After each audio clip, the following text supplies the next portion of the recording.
Hello and welcome to another crochet tutorial. So we are starting another mini series on the link stitches. After my last video and my last short, I had a few queries about the link stitches, what they are, how they are worked and so on. So I've decided to make another mini series similarly to the one we had on the foundation stitches. So today we'll be looking at linked double crochet stitches, and in next few sessions be looking at linked treble and double treble crochet stitches. So without further ado, let's just dive right in. So we start with a slip knot as always. These stitches are very flexible, so you can work over any number of stitches. I'm just going to make a small swatch. So we start with chains. So we yarn over the hook and pull through. That's one. Yarn over, pull through, yarn over, pull through. That's 3, 4, 5, 6, and then we will add 2 more. Okay, so now we need to do the first link double crochet stitch. So for this stitch we will be working into the back of the chains, and we are aiming to have 3 loops on the hook. So we first work into the second back bump from the hook, yarn over, pull up a loop, and then we work into the base of the next stitch, or the next chain rather. So we insert the hook through the chain, yarn over and pull up a loop. We will then yarn over, pull through 2, yarn over, pull through 2. So this is the first link double crochet stitch. We will then work and we just created this horizontal bar on the stitch here. So what we are going to do, we will work through this bar, yarn over, pull up a loop, and then work the next part of the stitch into the following chain. Yarn over and pull up a loop, we yarn over, pull through 2, and yarn over, pull through 2. So we've got the first link double crochet stitch, and then we've created one just next to it. So you're going to go on and continue working in this way all the way across into each chain.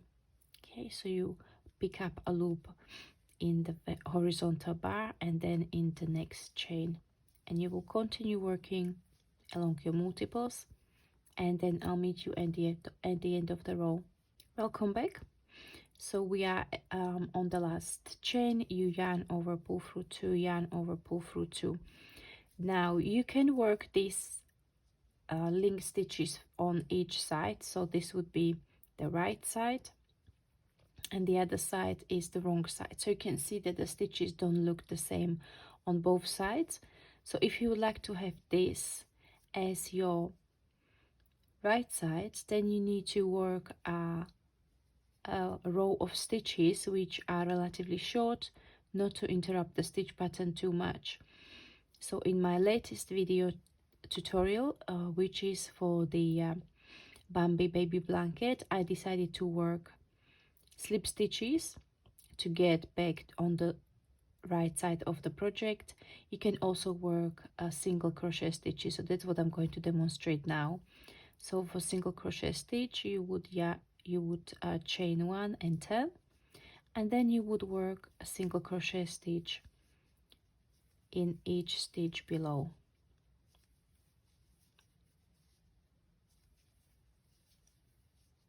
This can create a nice stitch pattern when you alternate these 2 stitches, and then you will then chain 2, 1 and 2, and turn.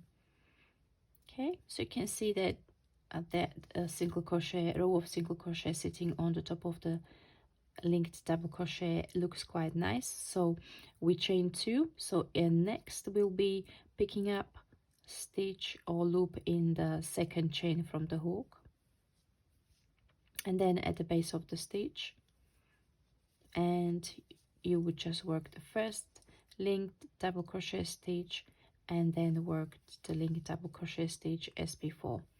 So you always pick up one loop in the horizontal bar of the previous stitch and then at the base of the next stitch, and so on. So what I like about link stitches is that they don't have gaps between them, which is amazing for blankets. So if you want to make a nice and cozy and cuddly blanket, you definitely don't want a big gaps between the stitches.